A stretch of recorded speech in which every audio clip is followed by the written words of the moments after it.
Witam wszystkich zainteresowanych eksploatacją hulajnogi Joyor Y6S. Odsyłam Was do opisu pod filmem, tam znajdziecie więcej materiałów odnośnie tej hulajnogi.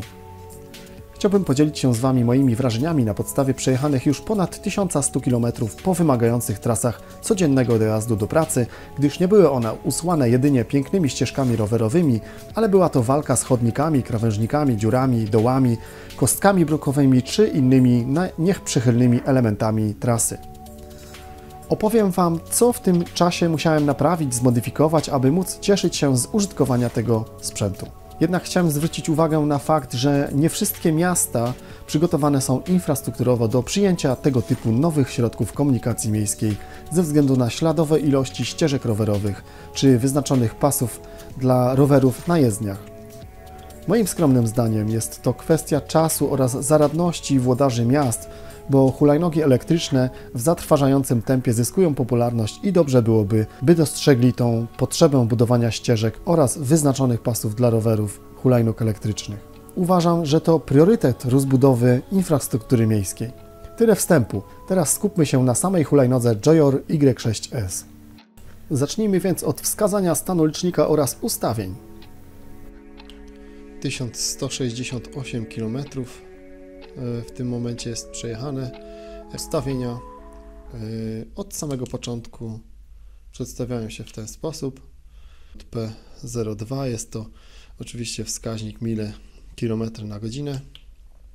P04 czas świecenia wyświetlacza, mam 5 minut ustawione. P06 jest to średnica koła, jak widzicie jest 10 cali niezmieniane przez producenta. Jak zmieniono tam pewne modyfikacje, poczyniono, to licznik już nie przekłamuje i nie trzeba zmieniać średnicy koła, żeby była prędkość mniej więcej zrównana z GPS-em. P07 jest to liczba magnesów, tego nie ruszamy.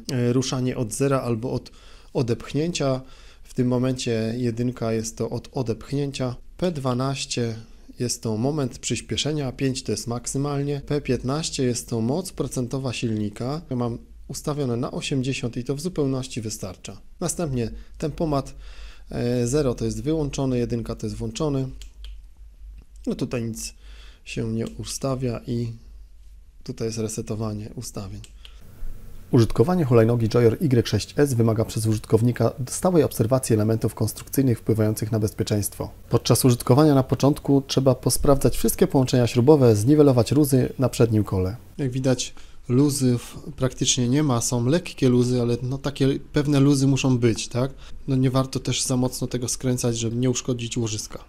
Regulacji luzu przedniego koła należy wykonać w ten sposób, że mamy u góry taki zacisk na 3 śruby, dwie są w jednym kierunku, jedna jest w odwrotnym kierunku założona, więc trzeba to równomiernie zakręcać i odkręcać, żeby nie uszkodzić gwintu.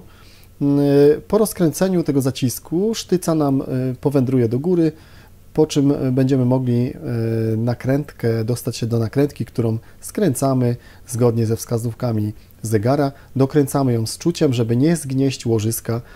Kolejnym ważnym elementem jest ustawienie klocków hamulcowych oraz wymiana trzymających je śrub, które moim zdaniem są za krótkie, przez co gwinty w aluminiowym kole niszczą się i możemy uszkodzić trwale mocowanie. Należy je wymienić na dłuższe. Zakupić takie śrubki można w każdym markecie budowlanym. Przy przykręcaniu nie zapomnij o kleju do gwintów. Hulajnogę należy również zabezpieczyć przed zachlapaniem poprzez zasilikonowanie przedniej zaślepki podestu, w którym znajduje się elektronika, sterowniki oraz bateria. Jednak przed tym warto poukładać plątaninę kabli, odizolować wtyczki od sterownika, który się nagrzewa, aby ich nie stopił. Do tego celu można posłużyć się termopadem albo taśmami odpornymi na wysokie temperatury. Ja takich modyfikacji dokonałem już wcześniej, dzisiaj zajrzymy tylko, aby sprawdzić, czy nic się nie zmieniło. Hulajnoga jeździła nieraz w deszczu po mokrej nawierzchni, więc zaślepka sporo wody musiała odeprzeć. Sprawdzimy to.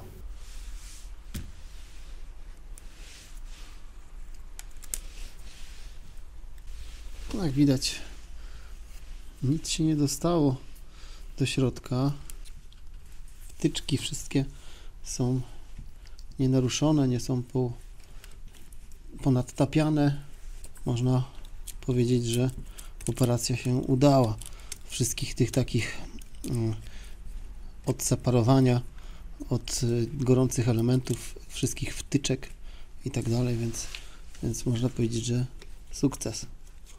Po 1000 km, przypominam.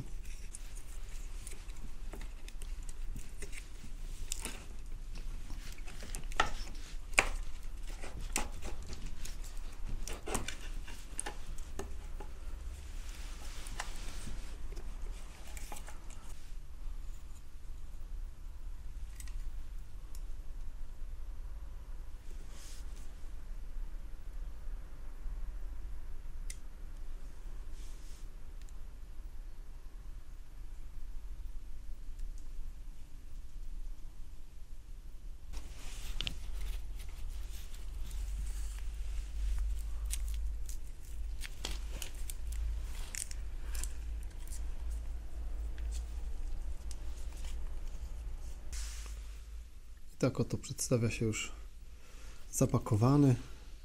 Od góry jest też odizolowany kawałek takiego materiału niepalnego. Jeszcze dodatkowo tą taśmą żaroodporną. No jest tutaj odizolowane, to wszystko podłożone, żeby nie latał ten sterownik. Wszystko jest poukładane tak jak powinno być, więc można zacząć silikonować. Oczyszczone są ranty, więc zamykamy teraz klapkę.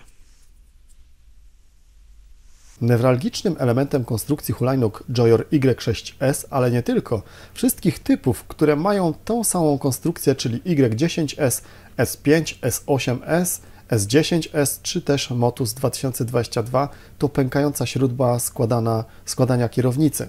To bardzo niebezpieczne. W moim przypadku na szczęście po pęknięciu jedna połowa śruby zatrzymała się, przez co złożenie kierownicy było uniemożliwione i bezpiecznie się zatrzymałem. Zgubiłem niestety plastikowe tulejki, które centrują śrubę. Śruba została zastąpiona zwykłą śrubą 8, bodajże z łbem imbusowym. Tulejki wydrukowałem w drukarce 3D z odpowiednim materiałem i wstawiłem na miejsce. Po takim zabiegu hulajnoga zyskała sztywność oraz pewność prowadzenia, co mnie bardzo miło zaskoczyło, więc warto to zrobić. Jeżeli chciałbyś takie tulejki, odsyłam Cię do informacji pod tym filmem.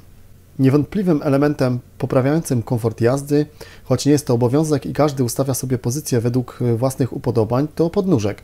Dzięki temu, że opieram stopę z tyłu pod kątem, nagłe przyspieszenie, wjazd w zagłębienia czy inne sytuacje drogowe pozwalają mi kontrolować pozycję na podejście, aby nie obciążać sztycy kierownicy, bowiem bardzo często zdarza się, że niestety pękają.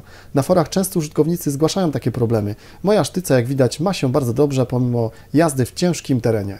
Jeśli jesteś zainteresowany zakupem takiego podnóżka, skontaktuj się ze mną. Informacje pod filmem w opisie.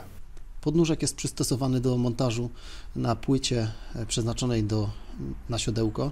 W sprzedaży są hulajnogi zarówno z siodełkami, jak i bez, więc przy zakupie musisz rozważyć, którą opcję wybrać. Zgłaszanym często przez użytkowników problemem jest składana kierownica, która lubi się odkręcić. Jest to znany problem, po wykonaniu nieskomplikowanego zabiegu problem praktycznie nie istnieje. Należy wyregulować śrubę imbusową wewnątrz kierownicy oraz mocno dokręcić nakrętkę. Opony i hamulce. Eksploatacja po takim dystansie, jak widać, jeszcze trzymają się bardzo dobrze. Okładziny klocków są jeszcze w zadowalającym stanie, pomimo jazdy hulajnogą w górzystym terenie. Takim elementem do poprawy również jest oplecenie taką specjalną osłonką do kabli, dlatego że jak widzisz w tym miejscu przeciera się troszeczkę błotnik. Wiem, że w nowych wersjach wyprowadzenie na kable jest w tym miejscu, natomiast ta, powiedzmy, przedostatnia wersja ma jeszcze od przodu wejście na te kable, więc no, trzeba uważać tutaj, żeby nie przetrzeć ich. Do wady zawieszenia jeszcze moglibyśmy powiedzieć taki element, który no, z jednej strony przeszkadza, a z drugiej strony może to i dobrze, że troszeczkę skrzypi tylne zawieszenie. Tutaj te amortyzatorki. Nie wiem dokładnie, nie mogę zlokalizować konkretnie z którego to miejsca, czy to z jakichś podkładek, czy to gdzieś skądś z jakiegoś może, nie wiem, widelca stylnego. Ciężko powiedzieć, no skrzypi jak stara Nysa po prostu, ale z drugiej strony ludzie słyszą na chodniku, że dojeżdża się do nich.